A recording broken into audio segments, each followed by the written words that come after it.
اعوذ باللہ من الشیطان الرجیم بسم اللہ الرحمن الرحیم۔ حضرت عمر رضی اللہ تعالی عنہ کے دور خلافت میں بیت المقدس سے ایک مسلمان مدینہ آیا۔ اس نے مزار رسول صلی اللہ علیہ وآلہ وسلم کی زیارت کی اور مسجد نبوی میں ڈیرا ڈال لیا۔ شب و روز عبادت میں صرف کرتا تھا۔ وہ دن کو روزہ رکھتا اور رات کو عبادت میں مصروف رہتا تھا۔ وہ نوجوان حسین اور خوبصورت تھا۔ حضرت عمر رضی اللہ تعالیٰ عنہ کا دور تھا۔ مدینہ میں اس کا زاہد و تقویٰ ضرب المثل بن چکا تھا۔ وہ شخص مقدسی کے نام سے مشہور ہو گیا تھا۔ حضرت عمر رضی اللہ تعالیٰ عنہ اس شخص سے اس قدر متاثر ہوئے کہ سخت طبیعت کے باوجود اس کے پاس آ کر بیٹھتے تھے۔ اسے کہتے کہ کوئی ضرورت ہو تو مجھے بتانا۔ مقدسی صرف ایک ہی جواب دیتا تھا کہ خالق کے ہوتے ہوئے مخلوق سے کیسے مانگوں، آپ ہی تو میری طرح محتاج ہیں۔ جب حج کا موسم آیا اور لوگ حج پر جانے کی تیاری کرنے لگے تو مقدسی بھی حج کے لیے تیار ہو گیا۔ جس دن قافلہ حج کوچ کرنے لگا تو خلیفۃ المسلمین حضرت عمر رضی اللہ تعالیٰ عنہ مقدسی کے پاس الوداع کرنے کے لیے آئے۔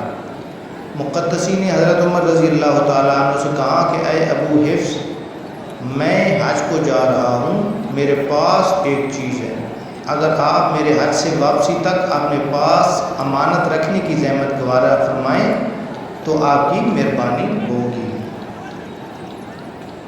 حضرت عمر رضی اللہ تعالیٰ عنہ نے کہا یہ بھی کوئی بات ہے، امانت میرے سپرد کر دیں، واپسی پر اپنی امانت واپس لے لینا۔ مقدسی نے ہاتھی کے دانت کی ایک ڈبیا دی جو لوہے کے کفل سے مقفول تھی۔ حضرت عمر رضی اللہ تعالیٰ عنہ بھی دی اور آپ رضی اللہ تعالیٰ عنہ نے وہ ڈبیا اپنے پاس رکھ لی۔ مقدسی حج پر چلا گیا۔ حضرت عمر رضی اللہ تعالیٰ عنہ قافلہ حج کو بیرون مدینہ تک الوداع کہنے گئے۔ اس تمام راستہ میں وہ مقدسی کے ساتھ چلتے رہے۔ الوداع کرتے ہوئے حضرت عمر رضی اللہ تعالیٰ عنہ نے امیر کارواں کو مقدسی کے بارے میں وصیت کی اور اسے کہا کہ راستے میں اسے کوئی تکلیف نہیں ہونی چاہیے۔ اس قافلہ حج میں ایک انصاری عورت بھی تھی۔ اسے رفتہ رفتہ اس مقدسی کے شباب و حسن و جمال نے لبھانا شروع کر دیا۔ ابتدا میں تو اس نے اپنی دلچسپی کو اس حد تک محدود رکھا کہ مقدسی جس جگہ قیام کرتا تھا یہ اس کے قریب جگہ بنا لیتی تھی۔ بالآخر جب مقدسی نے اس کی طرف کوئی توجہ نہ دی تو اس عورت نے خود پیش قدمی کی اور اس سے کہا کہ مجھے تو آپ کے اس جوان اور نرم و نازک جسم پر یہ اونی لباس اچھا نہیں لگتا، یقیناً یہ چبھتا ہوگا اور آپ کو تکلیف ہوتی ہوگی۔ مقدسی نے جواب دیا، اے عورت، اس جسم پر ترس کا کیا فائدہ جو جسم مٹی کی خزاں ہے۔ انصاریہ نے کہا آپ کا چہرہ کتنا حسین ہے، جب اس پر دھوپ پڑتی ہے اور حرارت سے چہرے کا رنگ سرخ ہو جاتا ہے تو مجھے بڑی کوفت ہوتی ہے۔ مقدسی نے کہا ہوش کے ناخن لے آئے عورت، ایسی باتیں نہ کر، مجھے اپنے رب کریم کے حضور سے باز رکھنے کی کوشش نہ کر۔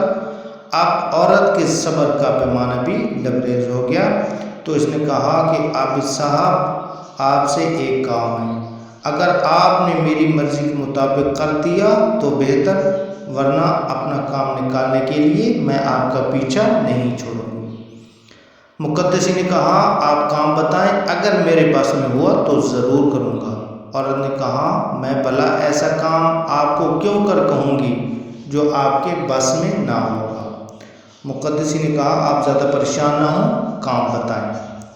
عورت نے مسکرا کر کہا میری صرف ایک خواہش ہے کہ آپ رات کا کچھ حصہ میرے ساتھ میرے مالک کی حیثیت سے گزاریں۔ مقدسی نے کانوں کو ہاتھ لگائے، اللہ کا خوف دلایا اور سختی سے اس عورت کو جھڑک دیا اور کہا دیکھ، میں اس قماش کا آدمی نہیں ہوں، تو بھی خانہ خدا کی زیارت کو جا رہی ہے، اپنے ذہن کو اس شیطانی خیالات سے پاک کر دے، اپنے ذہن کو ان شیطانی خیالات سے پاک کر دے۔ عورت نے کہا مجھے تیری ایسی کوئی بات اثر نہ کرے گی، میں عورت ہوں اور کبھی اپنی توہین برداشت نہیں کر سکتی۔ عورت کا انتقام بہت برا ہوتا ہے، اب تم سوچ لو۔ مقدسی نے کہا تو یہاں سے چلی جا، تیرے دل میں جو آئے کر گزر، مجھ سے اس قسم کی کوئی توقع وابستہ نہ رکھ۔ چند دن گزرنے کے بعد ایک رات مقدسی حسب معمول رات گئے تک عبادت کرنے کے بعد اپنی جگہ ہی پر سو گیا۔ بدنیت عورت اٹھی، اپنی تھیلی جس میں 500 دینار تھے اٹھائی، مقدسی کے پاس جو اپنا سامان تھا اس کے تھیلے میں رکھ کر واپس اپنی جگہ جا کر سو گئی۔ صبح کو جب اٹھی اور سامان سنبھالا تو تھیلی نہ تھی۔ اس نے رونا پیٹنا شروع کر دیا اور ایک ادم مچا دیا۔ قافلے والوں نے پوچھا کہ کیا بات ہے؟ اس نے کہا میں عورت ذات ہوں، سفر میں لٹ گئی ہوں، کسی نے میری تھیلی پر ہاتھ صاف کر دیا ہے، میرا تو ذات راہ اسی میں تھا اور اب میرے پاس پھوٹی کوڑی تک نہیں ہے۔ پورے قافلے میں حیرت کی لہر دوڑ گئی۔ سالار قافلہ نے تمام قافلہ کے سامان کی تلاشی کا حکم دیا۔ ایک ایک کی تلاشی لی گئی لیکن تھیلی برآمد نہ ہوئی۔ سالار قافلہ نے کہا اس پورے قافلے کا سامان دیکھ چکا ہوں، تیری تھیلی کسی کے پاس برآمد نہیں ہوئی، البتہ مقدسی پر چونکا، اس قسم کا شبہ کرنا بھی میں گناہ سمجھتا ہوں، اس لیے اس کی تلاشی نہیں لی گئی۔ عورت نے کہا یہ درست ہے کہ وہ مقدسی ہے، لیکن جہاں تمام مہاجرین و انصار کی تلاشی لی گئی تو اس کی تلاشی لینے میں کیا حرج ہے؟ ممکن ہے اس کا ظاہر کچھ اور ہو اور باطن کچھ اور ہو۔ آخر یہ باہر ہی سے مدینہ میں آیا ہے، کون جانتا ہے کہ اس کے سابقہ اعمال کیسے ہیں؟ کچھ دوسرے لوگوں نے بھی عورت کی تائید کی۔ مقدسی سے برآمد۔ سالار قافلہ مقدسی کے پاس آیا۔ مقدسی نماز صبح کے بعد سو رہا تھا۔ سالار قافلہ نے اسے جگایا اور قافلہ میں چوری کا تذکرہ کرنے کے بعد اس سے تلاشی کی اجازت لی۔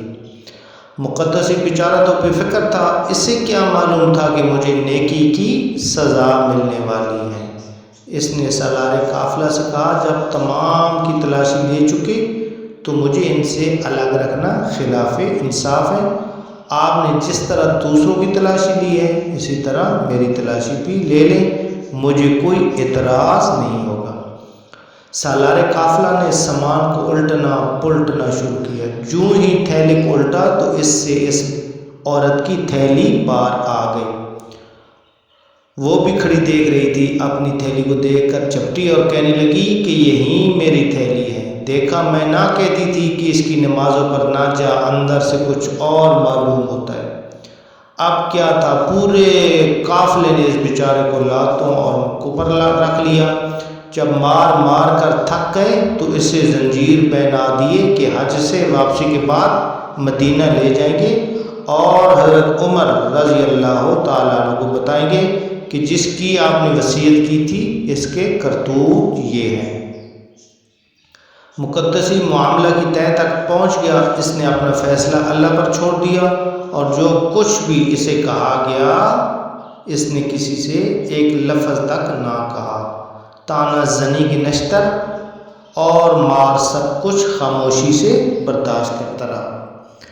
جب مکہ پہنچے تو اس نے سالار نے قافلہ سے دست بستہ گزارش کی کہ آپ بھی حج کے لیے آئے ہیں اور میں بھی اسی نیت سے آیا ہوں، آپ جو ضمانت لینا چاہیں لے لیں اور مجھے حج کے لیے آزاد کر دیں، میں اپنی مرضی سے حج کرنا چاہتا ہوں۔ مناسک حج کی ادائیگی کے بعد جس دن اور جس جگہ آپ کہیں گے میں پیش ہو جاؤں گا۔ آپ مجھ سے جو سلوک بھی کریں گے میں اسے رضائے خدا سمجھ کر برداشت کر لوں گا، جس طرح پہلے آپ لوگوں سے شکوہ نہیں کیا پھر بھی نہیں کروں گا۔ قافلہ والوں کے دو حصے ہو گئے، کچھ کہنے لگے کہ جان چھڑا رہا ہے اور کب ہاتھ لگے گا، اور پھر کہتے تھے کہ نہیں معلوم اس نے چوری کیوں کر لی، ایسا نہیں لگتا جو وہ کہہ رہا ہے وہ وعدہ پورا کرے گا۔ بالآخر اس بات پر اتفاق ہوا کہ اسے حج کے لیے آزاد کر دیا جائے اگر آ گیا تو حضرت عمر رضی اللہ تعالیٰ عنہ کے پاس لے جائیں گے، اگر نہ آیا تو حضرت عمر رضی اللہ تعالیٰ عنہ کو جا کر بتا دیں گے۔ آخر ایک انجان شخص کی خاطر حضرت عمر رضی اللہ تعالیٰ عنہ ہم تمام جاننے والوں کی بات مسترد نہیں کریں گے۔ اس فیصلے کے بعد ان لوگوں نے مقدسی کو چھوڑ دیا اور اسے کہہ دیا کہ حج سے فراغت کے بعد تم فلاں دن فلاں جگہ ہمارے پاس آ جانا۔ مقدسی نے ان کا شکر ادا کیا اور ان سے رخصت ہو گیا۔ حج سے فراغت کے بعد وہ ان کی بتائی ہوئی جگہ پر واپس آ گیا۔ تمام قافلہ والے اس کی دیانت سے متاثر ہوئے اور کہنے لگے کہ اب اسے پائے زنجیر کرنے کا کوئی فائدہ نہیں ہے، اگر اسے بھاگنا ہوتا تو بھاگ گیا ہوتا، جب آ ہی گیا ہے تو اسے ساتھ لے چلو، لیکن پابندِ سلاسل نہ کرو۔ چنانچہ قافلہ کے ساتھ مدینہ کی راہ پر گامزن ہو گیا۔ عورت کے پاس زاد راہ ختم ہو گیا تھا۔ واپسی میں دوران سفر قافلہ سے بچھڑ کر ایک جگہ زاد راہ کی خاطر ایک بستی میں گئی۔ بستی سے باہر ایک چرواہا ملا۔ عورت نے اس سے کچھ مانگا۔ اس چرواہے نے کہا میرے پاس تو دینے کو کچھ ہے، بہت کچھ ہے، یعنی میرے پاس دینے کو بہت کچھ ہے، میں دے دوں گا، لیکن بدلے میں مجھے کیا ملے گا؟ عورت نے کہا تجھے اللہ کی طرف سے جزا ملے گی، میں مسافر ہوں، قافلہ والوں میں سے بھی کسی کے پاس اپنی ضرورت سے زائد نہ تھا، ورنہ میں ادھر کا رخ ہی کرتی اور ان سے کچھ لے لیتی۔ اس چرواہے نے کہا اللہ تو ثواب قیامت میں دے گا، مجھے اس وقت کچھ چاہیے۔ عورت نے کہا اگر اس وقت میرے پاس کچھ دینے کو ہوتا تو یہاں کیوں آتی؟ چرواہے نے کہا میں ایسی چیز کا مطالبہ نہیں کر رہا جو تیرے پاس نہیں، مجھے تو وہی کچھ چاہیے جو تیرے پاس ہے، اور مجھے کچھ دینے سے اس میں کمی بھی نہیں آئے گی، تو میرا مطالبہ مان لے، میں تیری ضرورت پوری کر دیتا ہوں۔ عورت نے جب دیکھا کہ اب کوئی چارہ نہیں تو اس نے چرواہے سے حامی بھر لی۔ وہیں ٹیلے کی اوٹ میں عورت نے چرواہے کا مطالبہ پورا کر دیا اور چرواہے نے عورت کو زاد راہ دے دیا۔ وہاں سے فارغ ہو کر عورت پھر قافلہ میں واپس آ گئی۔ ابھی تک قافلہ سستا رہا تھا، یعنی آرام کر رہا تھا، اس قافلے والوں نے کوچ نہیں کیا تھا۔ سفر میں 2 یا 3 دن گزرنے کے بعد ایک دن عورت رفع حاجت کی خاطر خلوت میں گئی۔ وہ فارغ ہو کر واپس آ رہی کی تھی کہ ایک ضعیف العمر شخص نے اس عورت کا چہرہ دیکھ کر پوچھا کہ کیا تو حاملہ ہے؟ عورت نے کہا نہیں، میں تو حاملہ نہیں ہوں۔ بوڑھے نے کہا مجھ سے چھپانے کی ضرورت نہیں، 2 دن پہلے تو نے جس چرواہے سے زاد راہ مانگا ہے تو اس سے حاملہ ہو چکی ہے۔ وہ عورت یہ سن کر رونے لگی۔ تو اس بوڑھے نے کہا ارے پگلی کہیں کی روتی کیوں ہے؟ جس کو چرواہے کا واقعہ معلوم ہے اسے اور بھی بہت کچھ معلوم ہے۔ تیرے قافلے میں جو مقدسی ہے اور تو اس سے ایک فریب پہلے کر چکی ہے، پھر حمل بھی اس کے ساتھ تھوپ دے اور ابھی جا کر سالار قافلہ کو بتا دے کہ مقدسی نے مجھے کمزور سمجھ کر مجھ سے زبردستی کی ہے۔ یہ سن کر عورت خوش ہو گئی۔ جیسی قافلہ کے قریب آئی تو واہ ویلا شروع کر دیا اور رونا شروع کر دیا۔ قافلہ والوں نے پوچھا پھر کیا ہوا؟ عورت نے رو رو کر کہا کہ اس مقدسی ظالم نے مجھے کہیں کا نہیں چھوڑا، اس نے زبردستی مجھے گھیر کر بالجبر زنا کیا ہے۔ میں شرم کے مارے کچھ نہ کہہ سکی اور نہ کسی کو بتا سکی، مجھ سے زبردستی ہوئی ہے، لیکن اب معاملہ چونکا میرے بس میں نہیں رہا، مجھے یقین ہو گیا ہے کہ اس کی زبردستی کا نتیجہ بہر صورت ظاہر ہو کر رہے گا۔ میں زبان کھولنے پر مجبور ہو گئی۔ یہ سنتی قافلہ والے ایک مرتبہ پھر مقدسی پر پل پڑے، لاتوں گھوسوں اور مکوں سے اس کا برا حال کر دیا، لیکن مقدسی نے کسی کو کچھ نہ کہا اور نہ اپنی صفائی میں زبان کھولی۔ جتنی گالیاں پڑتی رہیں، جتنی مار پڑتی رہی اور جس قدر طعن و تشنیع ہوتی رہی، سب کچھ خاموشی سے سنتا رہا۔ مدینہ قریب تھا، اہل مدینہ کو قافلہ کی واپسی کی اطلاع مل چکی تھی۔ حضرت عمر رضی اللہ تعالیٰ عنہ اور دیگر اہل مدینہ بیرون مدینہ قافلہ کے استقبال کے لیے رکے ہوئے تھے۔ جب قافلہ پہنچا تو ہر ایک دوسرے سے بغل گیر ہو گیا اور ملنے لگا۔ حضرت عمر رضی اللہ تعالیٰ عنہ کی نگاہ مقدسی کو تلاش کر رہی تھی کہ سالار قافلہ نے حضرت عمر رضی اللہ تعالیٰ عنہ کو چوری اور زنا بالجبر کی دونوں داستانیں سنا دی۔ حضرت عمر رضی اللہ تعالیٰ عنہ نے دیکھا مقدسی پابند سلاسل سب کچھ خاموشی سے سن رہا تھا۔ حضرت عمر رضی اللہ تعالیٰ عنہ نے فرمایا، اے ظالم، یہ تو نے کیا کیا؟ تیرا ظاہر تو بڑا اچھا تھا لیکن تیرا باطن اتنا برا۔ بخدا میں تجھے وہ سزا دوں گا کہ تیرے جیسے بد باطن پھر کبھی لباس ظاہر پہن کر کسی کو فریب نہ دے سکیں گے۔ مقدسی نے زبان تک نہ کھولی، خاموشی سے بیٹھا رہا اور سنتا رہا۔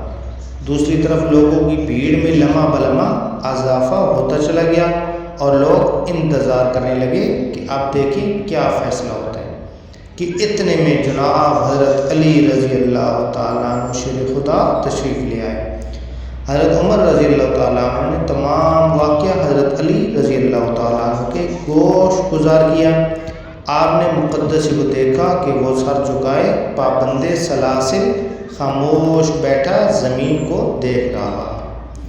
حضرت علی رضی اللہ تعالیٰ عنہ نے فرمایا کہ میں علی خود گواہی دیتا ہوں کہ اس شخص نے نہ تو زنا کیا ہے اور نہ چوری کی ہے۔ حضرت عمر رضی اللہ تعالیٰ عنہ نے یہ بات سنتے ہی اپنی جگہ چھوڑ دی۔ حضرت علی رضی اللہ تعالیٰ عنہ کے پاس آ کھڑے ہوئی اور فرمانے لگے، اے علی، بھلا یہ کیسے ہو سکتا ہے؟ بھلا کوئی عورت اپنے آپ کو داغدار کیسے کر سکتی ہے؟ حضرت علی رضی اللہ تعالیٰ عنہ نے عورت کو اپنے پاس بلایا اور فرمایا، شرافت سے اپنی پوری داستان ان لوگوں کے سامنے بیان کر دے۔ عورت نے کہا، قافلہ نے میری تھیلی اس کے مال سے برآمد کی ہے، یہ قافلہ چوری کا گواہ ہے۔ جہاں تک زنا کا تعلق ہے تو زنا گواہوں کے سامنے نہیں کیا جاتا۔ بات یہ ہے کہ اس کی قرات بڑی حسین اور دلکش تھی۔ قافلہ والے جانتے تھے کہ میں اس کی قرات سننے کی خاطر اس سے قریب تر رہتی تھی۔ ایک رات جب قافلہ والے سو گئے تو میں اس کے قریب ہی پڑی اس کی قرات سن رہی تھی۔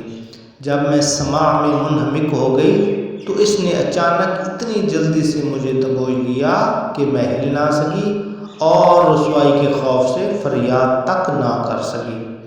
جب مجھے حمل کا یقین ہو گیا تو میرے پاس اظہار کے سوا کوئی چارہ نہ تھا۔ حضرت علی رضی اللہ تعالیٰ عنہ نے فرمایا، اللہ تجھ پر لعنت کرے، تو نے دونوں باتوں میں جھوٹ بولا ہے۔ پھر حضرت علی رضی اللہ تعالیٰ عنہ حضرت عمر رضی اللہ تعالیٰ عنہ کی طرف متوجہ ہوئے اور فرمایا، اے امیر المؤمنین، اس نوجوان نے حج پر جاتے ہوئے آپ کو امانت دی تھی؟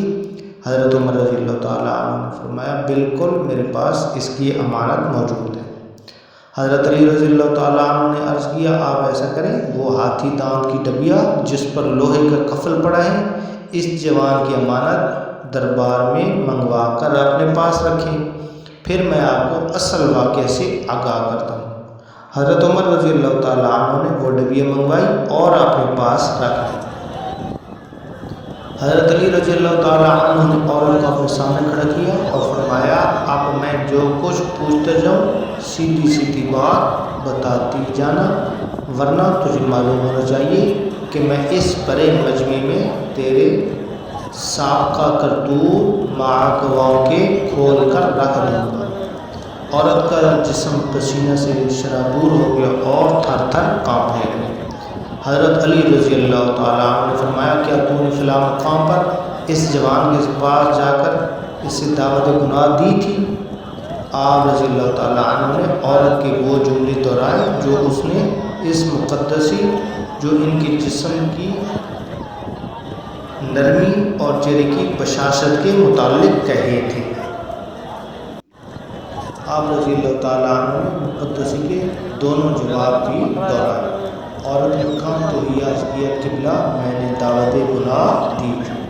آپ رضی اللہ تعالیٰ عنہ نے فرمایا اس جوان کے انکار پر تو نے اسے دھمکی دی تھی کہ اگر تو نے میری بات نہ مانی تو میں عورتوں جیسا مکر کروں گی اور تو ذلیل ہو جائے۔ عورت نے عرض کیا میں نے کہا تھا۔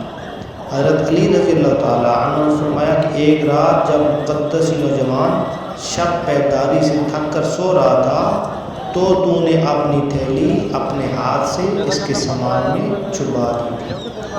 عورت نے عرض کیا میں نے یہ کام بھی کیا تھا۔ حضرت علی رضی اللہ تعالیٰ عنہ نے سالار قافلہ سے فرمایا جب تو نے تمام قافلہ کی تلاشی لے لی تھی اور اس عورت کو بتایا تھا کہ مقدسی کے سوا تمام قافلہ کا سامان دیکھا جا چکا ہے، تیری تھیلی برآمد نہیں ہوئی تو اس نے تجھے مقدسی کی تلاشی پر آمادہ کیا تھا۔ سالار قافلہ نے کہا بالکل اس نے یہی الفاظ کہے تھے جو آپ نے فرمائے۔ آپ رضی اللہ تعالیٰ عنہ نے عورت سے کہا واپسی پر جب تیرے پاس زاد راہ ختم ہو گیا تو فلاں مقام پر قافلہ سے جدا ہو کر ذات راہ کی تلاش میں فلاں بستی کی طرف گئی تھی۔ عورت نے عرض کی جی ہاں میں گئی تھی۔ آپ رضی اللہ تعالیٰ عنہ نے فرمایا بستی کے باہر تجھے فلاں بن فلاں رنگ و شکل کا چرواہا ملا تھا؟ عورت نے کہا ملا تھا۔ آپ رضی اللہ تعالیٰ عنہ نے فرمایا تو نے اس سے ذات راہ کا سوال کیا تھا؟ عورت نے کہا میں نے اس سے ذات راہ مانگا تھا۔ آپ رضی اللہ تعالیٰ عنہ نے فرمایا جواب میں اس نے بھی تجھ سے کچھ مانگا تھا؟ عورت نے کہا اس نے بھی مانگا تھا۔ آپ رضی اللہ تعالیٰ عنہ نے فرمایا کافی تکرار کے بعد تو اس کا مطالبہ پورا کرنے پر رضامندی ظاہر کر دی تھی۔ عورت نے کہا ہاں میں رضامند ہو گئی تھی۔ آپ رضی اللہ تعالیٰ عنہ نے فرمایا تو نے چرواہے کا مطالبہ پورا کیا اور چرواہے نے تیری ضرورت پوری کر دی، تجھے خیال نہ رہا لیکن تجھے حمل ہو گیا۔ 2 دن بعد فلاں مقام پر تو رفع حاجت کے لیے گئی تھی؟ عورت نے کہا میں گئی تھی۔ آپ رضی اللہ تعالیٰ عنہ نے فرمایا واپسی پر تجھے شیطان ملا تھا؟ عورت نے کہا نہیں علی میں نے شیطان کو کبھی نہیں دیکھا۔ آپ رضی اللہ تعالیٰ عنہ نے فرمایا رفع حاجت سے واپسی پر تجھے اس حلیے کا ایک بوڑھا آدمی ملا تھا جس کی بھویں آنکھوں پر گری ہوئی تھی، کمر جھکی ہوئی تھی، رنگ کالا تھا، سفید کپڑے پہنے ہوئے تھے، ایک ہاتھ میں دانوں والی لڑی کی تسبیح تھی اور دوسرے ہاتھ میں بڑا سا ڈنڈا تھا۔ عورت نے کہا ہاں ایسا ہی شخص بالکل مجھے ملا تھا۔ آپ رضی اللہ تعالیٰ عنہ نے فرمایا وہی شیطان تھا اور اس نے تجھے بتایا تھا کہ تجھے چرواہے سے حمل ہو گیا ہے۔ عورت نے عرض کیا مجھے اسی نے بتایا تھا۔ آپ رضی اللہ تعالیٰ عنہ نے فرمایا یہ بات سن کر تو رونے لگ گئی تھی اور اس نے تجھے ان الفاظ سے تسلی دے کر بتایا تھا کہ مقدسی کا نام لے کر قافلہ والوں کو بتا دے تو نے قافلہ میں واپسی کے بعد واویلا کر کے قافلہ والوں کو بتایا۔ عورت نے کہا بالکل ہے علی ایسے ہی جیسے آپ رضی اللہ تعالیٰ عنہ نے فرمایا، ایسا معلوم ہوتا ہے جیسے آپ قافلہ کے ساتھ تھے اور میرے قدم قدم پر آپ میرے سائے کی طرح تھے۔ آپ رضی اللہ تعالیٰ عنہ نے فرمایا کہ اے ابو حفص اس جوان نے شوق عبادت میں انتہا پسندی سے کام لے کر اپنے آپ کو عورت کے ناقابل بنا رکھا تھا اور اس نے جو آپ کو امانت دی تھی وہ جو اس وقت آپ کے پاس ہے اس میں اس نے انتہا پسندی کا نتیجہ ہے۔ اس جوان نے اپنا آلہ تناسل کاٹ کر اسی ڈبیے میں رکھا ہوا ہے جو سبز ریشم کے کپڑے میں لپٹا ہے۔ پہلے آپ ڈبیے کو کھول کر اس میں میری بات کی تصدیق کر لیں، بعد میں جن لوگوں کو میری بات میں شک رہ جائے وہ اس نوجوان کو بھی ملاحظہ کر لیں۔ حضرت عمر رضی اللہ تعالیٰ عنہ نے فرمایا ابو الحسن اب اس خبیثہ سے کیا سلوک کیا جائے؟ حضرت علی رضی اللہ تعالیٰ عنہ نے عرض کیا قبرستان یہود میں گڑھا کھود کر اسے سینہ تک دبا کر رجم کیا جائے، اس عورت کو سنسار کیا جائے، وہ مقدس نوجوان تا وفات مسجد نبوی میں مصروف عبادت رہا۔ حضرت علی رضی اللہ تعالیٰ عنہ پر اللہ تعالیٰ نے یہ حالات منکشف کر دیے تھے اور آپ رضی اللہ تعالیٰ عنہ کے اس فیصلے کو آپ رضی اللہ تعالیٰ عنہ کی کرامت بھی قرار دیا جاتا ہے۔ اللہ تعالیٰ نے آپ پر تمام واقعات منکشف کر دیے تھے۔ اللہ تعالیٰ ہم سب پر اپنا خصوصی فضل و کرم رحم و کرم نازل فرمائے، آمین ثم آمین۔ اگر ہماری یہ ویڈیو اچھی لگے تو پلیز لائک کر دینا، ہمارے چینل کو سبسکرائب کر کے بیل آئیکن کو پریس کر دینا تاکہ اسی طرح کی ہر نئی آنے والی ویڈیو آپ تک